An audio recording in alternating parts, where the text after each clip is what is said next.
Welcome to Impetus Workload Transformation, Notebook-based online code transformation tutorial. Let's browse an already created assessment. Let's go to the Transformation tab. The assessment has additionally converted some of the input Teradata queries to the target equivalent, that is Spark in this case.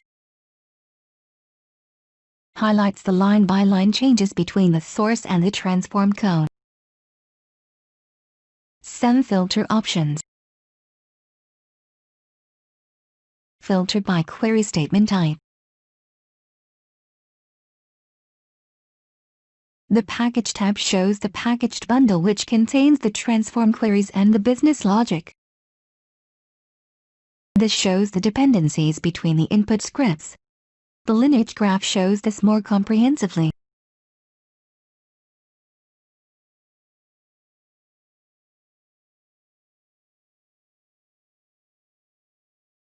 Let's transform it instantly. Adding another. The transformation engine instantly and almost effortlessly transforms complex scripts and queries to the target equivalent. There are many other features such as importing queries in bulk, validating them after transformation, associating source metadata, and many more that are available in the full version.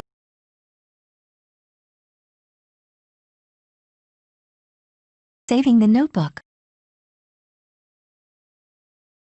Let's navigate to the notebook listing page. This lists the notebooks that we've created. Thanks for watching.